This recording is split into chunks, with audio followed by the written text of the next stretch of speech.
నాకు ప్రైమరీగా 4 కనబడుతున్నాయి. టీ క్యాస్ అని ఉంటుంది, 100 feet అయినా ఉంటుందని నమ్ముంటారు. ఆ నమ్మకమే వాళ్ళ ప్రాణాలు తీసింది. 10 మైళ్ళ దూరంలో ఆ డేవిసన్ ఎయిర్ ఫీల్డ్ ఉంది, ఆర్మీ ఎయిర్ ఫీల్డ్. అక్కడ నుంచి బయలుదేరింది, ఆ లెవెల్లో ఆపరేట్ అవుతుంది. అదే అని పాయింట్ ఎక్కడుందంటే ఎగ్జాక్ట్ గా ఆ రన్వే 33కి ఈ ఫైనల్ అప్రోచ్ లో వన్స్ అది వెళ్ళిపోయిన తర్వాత మీరు ఆ ట్రెజెక్టరీ తీసుకోండి అనేదో చెప్పబోతుంది. చెప్పే లోపలే కొలిజన్ జరిగిపోయింది. దీనికి మెయిన్ రీజన్ ఏంటి?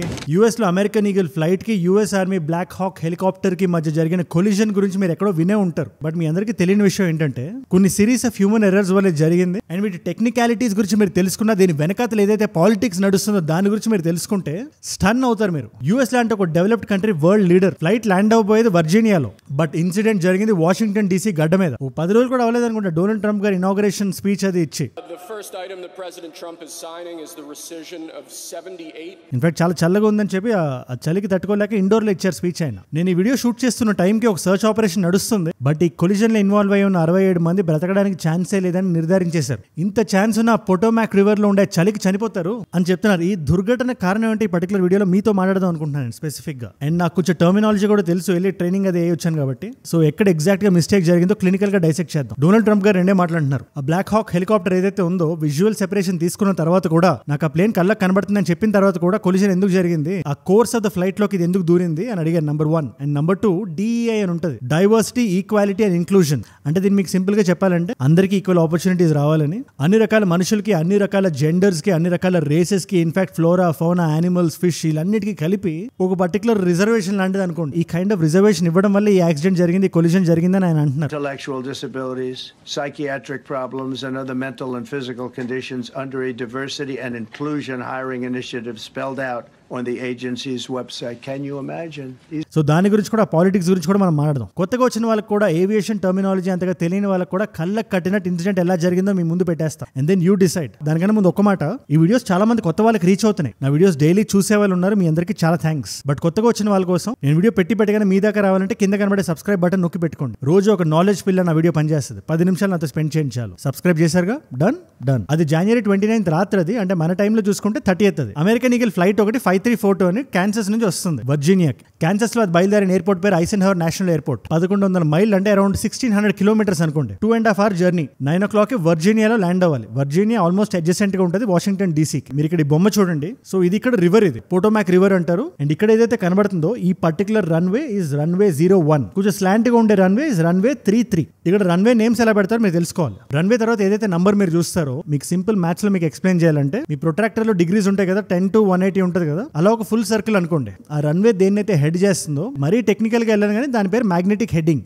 సో మ్యాగ్నెటిక్ హెడ్డింగ్ ఎన్నైతే డిగ్రీస్ ఉందో ఆ డిగ్రీని రన్వే అనే పదానికి తగిలిస్తారు. సో రన్వే 01 అంటే 10 degrees అని, రన్వే 33 అంటే 330 degrees అని, రన్వే 27 అంటే 270 degrees అని, so on and so fourth. ఆ రోజు ఈ పర్టికులర్ ఫ్లైట్ ఏదైతే ఉందో అది రన్వే 01 లోకి వెళ్ళాలి. మీరు చూస్తున్నారు కదా, రన్వే 01 లోకి వెళ్ళి అక్కడ నుంచి డిపార్ట్ ఒకవేళ అయితే ఏ ప్రాబ్లం లేకుండా వెళ్ళిపోయేది. కాకపోతే ఆ రోజు కొంచెం ఎయిర్ ట్రాఫిక్ ఎక్కువ ఉండడం వల్ల, ఎయిర్ ట్రాఫిక్ అంటే ఏంటంటే మనకి రోడ్డు మీద కార్లు వెళ్తున్నట్టు కాదు ఇది. ప్రతి ఎయిర్ క్రాఫ్ట్ కి ఒక స్పెసిఫిక్ ఎయిర్ వే అంటూ ఉంటుంది. ATC అని ఎయిర్ ట్రాఫిక్ కంట్రోల్ అని ఉంటుంది. అది వాళ్ళు ఒక రూమ్ వేసుకొని కూర్చొని ఉంటారు. వాళ్ళకి ఆ సిస్టమ్స్ లో అన్ని కనబడుతుంటే ఏ ఎయిర్ క్రాఫ్ట్ ఎక్కడ ఉంది, ఎంత హెడ్డింగ్ లో ఉంది, ఎంత ఆల్టిట్యూడ్ లో ఉంది, ఎంత ఎయిర్ స్పీడ్ లో వెళ్తుంది, ఇవన్నీ తెలుస్తుంటాయి. సో దాన్ని బట్టి వాళ్ళు డిక్టేట్ చేసినట్టు వెళ్ళాలి. సో ఆ రోజు కొంచెం కంజెషన్ ఎక్కువ ఉంది, అంటే ఎక్కువ ఎయిర్ క్రాఫ్ట్లు వచ్చి దిగి వెళ్ళడం అదంతా ఉంది. వెదర్ అంతా బాగుంది, కొంచెం చల్లగా ఉంది, కొంచెం గస్టింగ్ విండ్స్ ఉన్నాయి, బట్ నార్మల్. సో ఎక్కువ ఎయిర్ క్రాఫ్ట్లు అది ఉండడం వల్ల రన్వే 01 కొంచెం హెవీగా ఉందని runway 33కి వెళ్ళమన్నారు. Diverted down to the south to get himself onto a lineup for that runway there.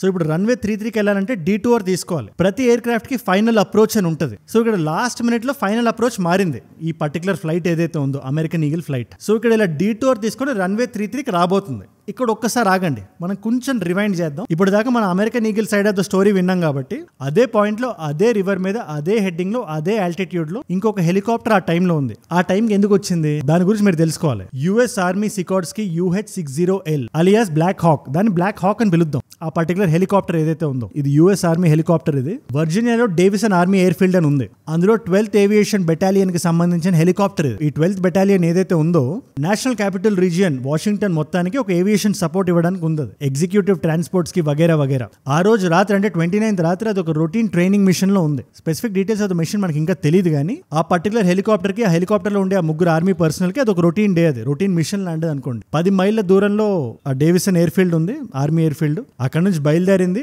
పోటోమాక్ river లో ఒక 250-350 ఫీట్ అంటే పెద్ద డిస్టెన్స్ కూడా కాదు ఆల్టిట్యూడ్, ఆ లెవెల్లో ఆపరేట్ అవుతుంది. అదే ఆయన పాయింట్ ఎక్కడుందంటే ఎగ్జాక్ట్ గా ఆ రన్వే 33కి ఈ ఫైనల్ అప్రోచ్ లో ఈ అమెరికన్ ఈగిల్ ఫ్లైట్ ఏదైతే తీసుకుంటుందో ఆ ఎగ్జాక్ట్ గా దారిలో ఉంది. సో మీరు కొన్ని విషయాలు గుర్తుపెట్టుకోలేదు, అది రాత్రిపూట కాబట్టి ఓన్లీ మషిన్ రీడింగ్స్ డిక్టేట్ చేస్తే పైలట్స్ ని. సో వాళ్ళు పైన ఉన్నారు, కిందంతా ఒక పాయింట్ ఆఫ్ టైం తర్వాత ఓన్లీ చీకటే కనబడుతుంటది. వాళ్ళు దిగుతున్నారు ఎక్కడికి, రన్వే 33కి final approach. Almost 95% of the flight time అయిపోయింది వాళ్ళది, ఇంకో 5 నిమిషాల్లో ల్యాండింగ్. అది ఈ air traffic control office room లో ఎవరైతే కూర్చున్నారో వాళ్ళు ఈ పర్టికులర్ ఫ్లైట్ కి వాళ్ళు గో హెడ్ ఇచ్చేసారు, మీరు ల్యాండ్ అయిపోవచ్చు అని చెప్పి. ఎందుకు వాళ్ళకి తెలుసు మ్యాటర్, ఇక్కడ ఆ పర్టికులర్ హెలికాప్టర్ ఉందని తెలుసు. బట్ హెలికాప్టర్ లో కూర్చున్న ముగ్గురు ఆర్మీ వాళ్ళు వీళ్ళకి ఒక మాట అన్నారు, మేము విజువల్ సెపరేషన్ తీసుకుంటాం అని. ఇప్పుడు ఇక్కడ విజువల్ సెపరేషన్ అంటే ఏంటంటే మీరు మెషిన్ మీద రిలే అవ్వాల్సిన అవసరం లేదు, ఎందుకంటే మెషిన్ లో చూస్తే డాట్ డాట్ కలిసిపోయినట్టు ఉంటుంది, ఎందుకంటే మెషిన్ లో హైట్ సెపరేషన్ ఉండదు. మేము ఆ పాత్లో ఉన్నా కూడా వాళ్ళు పైనుంచి వెళ్ళిపోతారు, అతను 300 ఫీట్ దగ్గర ఉండేటప్పుడు మేము 200 ఫీట్ దగ్గర ఉంటాం. సో ఈ హైట్ సెపరేషన్ ఏదైతే ఉంటుందో ఆ హైట్ సెపరేషన్ వల్ల మాకేం కాదు,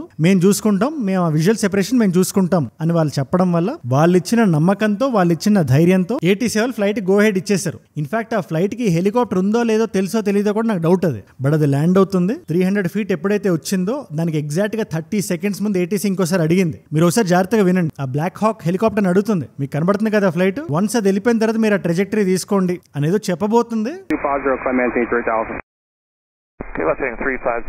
చెప్పే లోపలే కొలిజన్ జరిగిపోయింది. దీనికి మెయిన్ రీజన్ ఏంటి, ఎప్పుడైతే ఫ్లైట్ 300 ఫీట్ దగ్గరకు వచ్చిందో అక్కడ అదే పాయింట్ కి అదే టైంలో హెలికాప్టర్ ఉండడం, ఇక్కడ హెలికాప్టర్ కన్ఫ్యూజ్ అయిందా లేదా లాస్ట్ మినిట్ గస్టింగ్ విండ్ ఏదైనా హెలికాప్టర్ పుష్ చేసిందా, విచ్ ఇస్ వెరీ అన్లైక్లీ, అది మనకి ఇంకా తెలియదు. బట్ మేజర్ గా ఆ ఫ్లైట్ ఆ హెలికాప్టర్ కొట్టుకోవడానికి కారణం మాత్రం అదే. ఇక్కడ మీరు తెలుసుకోవాల్సిన విషయం ఏంటంటే ఫ్లైట్ లోపల 64 మంది ఉన్నారు, 60 మంది ప్యాసింజర్లు, 4 క్రూ. ఈ హెలికాప్టర్ లో 3 ఉన్నారు, 3 ఆర్మీ పర్సనల్. సో టోటల్ గా 67 మంది ఆ గుద్దుకున్న తర్వాత రివర్ లో పడిపోయారు. కొలిజన్ వల్ల ఎవరైనా సర్వైవ్ అయి ఉన్నా కూడా ఆ ఎక్స్ట్రీమ్ సబ్ జీరో టెంపరేచర్స్ ఏవైతే ఉంటాయో దానివల్ల బ్రతకడం కష్టం, బ్రతికే ఛాన్స్ ఒక్కరికైనా ఆల్మోస్ట్ నిల్ అని చెప్పి నిర్ధారించేశారు ఆ టైంకి. ఈ వీడియో నేను చేస్తున్న టైంకి ఎన్ని బాడీస్ రికవర్ అయ్యాయి, ఏంటి ఆపరేషన్ అనేది నాకు ఇంకా తెలియదు, తెలిస్తే ఖచ్చితంగా నేను మాట్లాడతా, అట్లీస్ట్ ఒక షార్ట్ అయినా చేసి. బట్ ఇక్కడ మీరు గుర్తుపెట్టుకోవాల్సిన విషయం ఏంటంటే ఆ ఫ్లైట్ లో ఆల్మోస్ట్ 14 మంది స్కేటింగ్ కమ్యూనిటీకి చెందిన వాళ్ళు ఉన్నారు, ఆల్మోస్ట్ ఛాంపియన్స్ ఉన్నారు. అందులో 1994 ఛాంపియన్స్ ఒక ఇద్దరు హస్బెండ్ అండ్ వైఫ్, వాళ్ళ పేర్లు ఎవ్జీనియా షికోవా, వాదీమ్ నవ్మావ్, వీళ్ళిద్దరు గిఫ్టెడ్ టాలెంట్స్. వీళ్ళు పాపం ఆ టైంకి ఫ్లైట్ లో ఉన్నారు, కాన్సస్ నుంచి వస్తున్నారు. వాళ్ళు ఫిగర్ స్కేటింగ్ ఛాంపియన్షిప్ అని కాన్సస్ లో అయింది, అది అవగొట్టుకొని కాన్సస్ లో ఈ ఫ్లైట్ ఎక్కారు, ఈ American Eagle flight. Jinna Han and Spencer Lane అని చెప్పి వాళ్ళు ఇప్పుడు సెలబ్రేటెడ్ స్కేటర్స్, వాళ్ళు కూడా చనిపోయారు. ఇలాంటి చాలా మంది ప్రామిసింగ్ టాలెంట్ ఉంది ఆ పర్టికులర్ ఫ్లైట్ లో. So entire figure skating community ఏదైతే ఉందో ఒక డీప్ సెన్స్ ఆఫ్ లాస్ ఉంది వాళ్ళకి. సరే ఇవన్నీ మనం మాట్లాడేసుకున్నాం కదా, సో ఎక్కడ మిస్టేక్ జరిగింది బ్రేక్ డౌన్ చేసి మరీ మాట్లాడుకుందాం, ఎందుకంటే మల్టిపుల్ లేయర్స్ జరగకుండా జరిగాయి. నాకు ప్రైమరీగా 4 కనబడుతున్నాయి. TCAS అని ఉంటుంది, ట్రాఫిక్ కొలిజన్ అవాయిడెన్స్ సిస్టమ్. అంటే ఇది ఒక సెన్స్ ఆఫ్ అలార్మ్స్ లా అనుకోండి, మన ఫ్లైట్ డెక్ లో ఉంటాయి. మనం ఎయిర్ స్పేస్ లో ఉన్నప్పుడు మనం వెళ్లే రూట్ లో ఇంకేదైనా ఎయిర్ క్రాఫ్ట్ వస్తుందా, ఇలాంటి హెలికాప్టర్ ఏదైనా వస్తుందా, అది మనకు ముందే చెప్పి అలారం మోగుతుంది. కాకపోతే ఇక్కడ ఇష్యూ ఏం జరిగింది ఆ రోజు అంటే, ఇన్సిడెంట్ జరిగింది 1000 ఫీట్ లోపల అవ్వడం వల్ల, 300 ఫీట్ దగ్గర జరిగింది కదా, TCAS పనిచేయదు, అది ఆటోమేటిక్ ఆఫ్ అయిపోతుంది 1000 ఫీట్ లోపల. దీనికి రీజన్స్ ఒకటే, 1000 ఫీట్ లోపల ఆల్మోస్ట్ ల్యాండింగ్ లో ఉంటారు, ల్యాండింగ్ లో చాలా మంది చాలా ఫ్లైట్స్ వెళ్తా వస్తూ ఉంటుంటే ట్రాఫిక్ అంతా ఉంటుంది. సో అనవసరమైన డిస్టర్బెన్స్ ఉండకూడదని చెప్పి 1000 ఫీట్ లోపల దాన్ని ఆఫ్ చేసేస్తారు. నంబర్ 1 మిస్టేక్, ఎందుకంటే TCAS మోగుంటే రాత్రిపూట వాళ్ళకి కనబడకపోయినా ఈ TCAS సౌండ్ వల్ల వాళ్ళు అలర్ట్ అయ్యేవాళ్ళు పైలట్స్, అట్లీస్ట్ ఆ డైరెక్షన్ మార్చేవాళ్ళు. ఇకపోతే రెండోది విజువల్ సెపరేషన్. మరి బ్లాక్ హాక్ హెలికాప్టర్ లో ఉండే ఆ 3 ఆర్మీ పర్సనల్ విజువల్ సెపరేషన్ మేము చూసుకుంటాం అని చెప్పినప్పుడు ATC అట్లా నమ్మకుండా ఉండాల్సిందే. స్పెసిఫిక్ గా అది రాత్రిపూట, గస్టింగ్ విండ్స్ ఉన్నాయి, ట్రాఫిక్ హెవీగా ఉంది, 9 అవుతుంది, లాస్ట్ మినిట్ చేంజెస్ ఉంటున్నాయి. ఇన్ని జరిగేటప్పుడు విజువల్ సెపరేషన్ అని చెప్పి వాళ్ళ నోటి మాట మీద ATC వాళ్ళు ఒప్పుకోవడం, ఎందుకంటే వాళ్ళు ఖచ్చితంగా లోనో immediately you change the course of the direction, మీరు అసలు దరిదాపుల్లో ఉండకండి, you change the course of the direction, మీరు ఆ దరిదాపుల్లో ఉండకండి అని ATC నొక్కి వక్కానని చెప్పుంటే ఆల్మోస్ట్ ఇది అవాయిడ్ అయిపోయింది. సో వాళ్ళు చెప్పడం వల్ల, వాళ్ళ ఆర్మీ పర్సనల్ అవ్వడం వల్ల, వాళ్ళకి కనబడుతుందని వాళ్ళు కన్ఫర్మ్ చేసినా కూడా గుద్దుకోవడం దాకా ఎందుకు రావాల్సి వచ్చింది అని చెప్పి ట్రంప్ గారు కూడా అడుగుతున్నారండి. సో ఇకపోతే మూడోది changing the runway last minute లో. దీంట్లో ఎవరిని తప్పుపడడానికి లేదు, ఎందుకంటే ఆ టైంకి అక్కడ ట్రాఫిక్ ఉంది. లాస్ట్ మినిట్ లో ఏదైనా ఫ్లైట్ ఆ రన్వేలో ఉండిపోయి ఉంటుంది, లేదా డిపార్టింగ్ లేట్ అయి ఉంటుంది, లేకపోతే 100 అదర్ రీజన్స్ ఉంటాయి. బట్ ఆ 01 నుంచి 33కి మార్చడం వల్ల రన్వే ఇష్యూ వచ్చింది, అది కూడా లాస్ట్ మినిట్ లో. సో ఆల్మోస్ట్ ఒక స్టీప్ టర్న్ తీసుకుంది ఫ్లైట్ ఆ టైంలో, ఒక వీడియో గేమ్ లో అయిపోయింది అక్కడ సిచ్యువేషన్. ఒకవేళ అదే రన్వే 01 గనక ఈ పర్టికులర్ ఫ్లైట్ కి ఉండుంటే ల్యాండింగ్ కి టేక్ ఆఫ్ కి ఈ హెలికాప్టర్ అక్కడే ఉండేది, ఈ ఫ్లైట్ నీట్ గా ల్యాండ్ అయ్యి టేక్ ఆఫ్ కూడా అయిపోయి వెళ్ళిపోయేది. ఈ రెండు అసలు ఒకటే పాత్ర ఉండడానికి ఛాన్స్ కూడా ఉండేది కాదు. ఇకపోతే 4వది, ఇది హ్యూమన్ ఎర్రర్ కాదు, ఇది డెస్టినీ. ఇదే ఇన్సిడెంట్ కనుక రాత్రి కాకుండా పగలే ఉంటే వాళ్ళు విజువల్ సెపరేషన్ అడిగినా కూడా మేము చూస్తున్నాం మాకు కనబడుతుంది అని చెప్పినా కూడా పైలట్స్ ఎవరైతే ఫ్లైట్ లో కూర్చున్నారో వాళ్ళు ఖచ్చితంగా కనబడేది. ఈ హెలికాప్టర్ ఇక్కడ మనకు ముందు వెళ్తుందని కనబడుతుంది. అలా కనబడడం వల్ల వాళ్ళు డీటోర్ అయ్యేవాళ్ళు, వాళ్ళు ఇంకొక డైరెక్షన్ కానీ ఇంకొక రూట్ కానీ తీసుకునేవాళ్ళు. ఫ్లైట్స్ ఈ కేటగిరీలోకి వచ్చినప్పుడు చాలా జాగ్రత్తగా ఉంటాయి. ఇన్ఫాక్ట్ ఇంకొక రౌండ్ వేసుకొని వచ్చి మరీ ల్యాండ్ అవుతాయేమో కానీ గుద్దే ఛాన్స్ ఉంది అన్నప్పుడు అది దిగని కూడా దిగవు. సో రాత్రి అవడం వల్ల కంప్లీట్లీ అక్కడ ఏవైతే సిస్టమ్స్ ఉన్నాయో దాని మీద డిపెండ్ అవడం వల్ల ఏటీసీ కూడా కన్ఫర్మేషన్ ఇవ్వడం వల్ల ఆ హెలికాప్టర్ డాట్ కనబడి ఉన్నా కూడా విజువల్ సెపరేషన్, ఒక వర్టికల్ సెపరేషన్ ఉంటుంది, 100 feet అయినా ఉంటుందని నమ్ముంటారు. ఆ నమ్మకమే వాళ్ళ ప్రాణాలు తీసింది. అండ్ ఫైనల్ గా gross misjudgment of Black Hawk. వాళ్ళు ఖచ్చితంగా పైకి ఎందుకు వచ్చి ఉంటారు, ఫ్లైట్ వెళ్ళిపోయి ఉంటుంది అని అనుకొని ఉంటారు వాళ్ళు. సో పైకి ఆ థ్రస్ట్ ఏదైతే ఉందో దీన్ని బేస్ చేసుకుని వచ్చి ఉంటుంది అది. సో వాళ్ళ జడ్జ్మెంట్ లో ఫ్లైట్ ఏ టైంకి అయితే దాటేస్తుందో ఈ మిస్ జడ్జ్మెంట్ 67 ప్రాణాలు తీస్తుంది. ఇది ఒక వ్యక్తి మీద మనం చెప్పలేం, ఎందుకంటే చాలా మిస్టేక్స్ ఒకటి తర్వాత ఒకటి జరిగినాయి. బట్ అల్టిమేట్లీ జరిగింది అయితే ఇది. దీనికి పొలిటికల్ రిపర్కషన్స్ కూడా చాలా ఉన్నాయి. డొనాల్డ్ ట్రంప్ గారు ఉన్నారు కదా, ఆయన స్పెసిఫిక్ గా DEIని టార్గెట్ చేస్తున్నారు ఈ ఇన్సిడెంట్ అయిన తర్వాత. అమెరికన్ పొలిటికల్ స్పేస్ అంతా లిబరల్ వర్సెస్ కన్సర్వేటివ్ స్పేస్ లో వెళ్తుంటది. అంటే ఒక సైడ్ వాళ్ళందరినీ మనం ఇంక్లూడ్ చేయాలి, వాళ్ళు ఏ జెండర్ అయినా, వాళ్ళకి ఏ జెండర్ లేకపోయినా, వాళ్ళు ఆఫ్రికన్ అమెరికన్స్ అయినా, వాళ్ళు వైట్స్ అయినా, వాళ్ళు బ్రౌన్ పీపుల్ అయినా అని చెప్పి మనం రిజర్వేషన్ ఎలా అయితే కోటా సిస్టమ్ పెట్టామో అలాంటి కోటా సిస్టమే ఈ DEI. సో అలాంటి దగ్గర రేస్, జెండర్ ఇవేం లేకుండా మెరిట్ బేస్డ్ గా ఎంట్రీ ఇవ్వాలి. ముఖ్యంగా జనాల ప్రాణాలు మన చేతుల్లో ఉన్నప్పుడు ఈ ప్రీవియస్ గవర్నమెంట్ అమలు చేసిన ఈ DEI వల్ల ఇదంతా వచ్చిందని చెప్తున్నారు ఆయన. Psychiatric disability and dwarfism all qualify for the position of a controller of airplanes pouring into our country, pouring into a little spot, a little dot on the map. దాన్ని చాలా మంది క్రిటిసైజ్ కూడా చేస్తున్నారు. లిబరల్స్ ఏమంటారు, మీరు final enquiry report బయటికి రాకుండా మీరు ఎలా మాట్లాడతారు, మీరు అంత ఇన్సెన్సిటివ్ అయిపోతే ఎలా మీరు అని అడుగుతున్నారు ఎవరైతే బ్లూ పీపుల్ ఉంటారో, ద డెమోక్రాట్స్. అల్టిమేట్లీ ఏది ఏవైనా ఇది అవాయిడ్ చేయగలిగేదే, బట్ జరిగిపోయింది. ఎంక్వైరీ జరిగి నిజం ఖచ్చితంగా బయటికి రావాలని నేనైతే నమ్ముతున్నా. దీని మీద మీ అభిప్రాయం ఏంటి నాకు కింద కామెంట్స్ చెప్పండి. నేను ఏదైనా పాయింట్ మిస్ అయ్యానని మీరు అనుకున్నా కూడా let me know down in the కామెంట్స్ని ఒక డిస్కషన్ పోడియంలో పెడదాం. మీరు ఏదైనా ఒక ఇన్సైట్ ఏదైనా ఇస్తే నేను మిస్ అయింది, అది వేరే వాళ్ళు కూడా తెలుసుకుంటారు, దానికి రెస్పాండ్ అవుతారు. అండ్ ఇట్ డెవలప్స్, ఒక డిస్కషన్, ఒక డిబేట్, ఒక డైలాగ్ డెవలప్ అవుతుంది. సో ఖచ్చితంగా కింద కామెంట్స్ రాయండి. అండ్ మీరు ఇక్కడ దాకా నా వీడియోలో వచ్చారంటే నా వీడియోస్ మిమ్మల్ని ఆకట్టుకుంటున్నాయి అండ్ ఒక వాల్యూ పొందుతున్నారు. Thank you so much for that. మీరు ఇస్తున్న ఈ ప్రేమ, ఈ సపోర్ట్, ఈ వాచ్ టైం, రిటెన్షన్ ఏదైతే ఉందో వీడియోస్ సంబంధించి నన్ను ప్రాణం పెట్టి పనిచేసేలాగా, ఏ రోజు వీడియో మిస్ అవ్వకుండా మీ ముందు పెట్టేలాగా నన్ను ప్రేరేపిస్తున్నాయి. సో చాలా మంది కొత్త వాళ్ళు ఈ వీడియోస్ ఎవరు చూస్తున్నా ఈ పాయింట్ దాకా మీరు వచ్చారంటే ఖచ్చితంగా సబ్స్క్రైబ్ చేసి పెట్టుకోండి. రోజుకో వీడియో వస్తుంది, పెట్టగానే మీ దాకా వచ్చేస్తుంది. అండ్ 10 నిమిషాలు స్పెండ్ చేయండి చాలు. 2 నెలల తర్వాత వెనక్కి తిరిగి మిమ్మల్ని మీరే చూసుకోండి.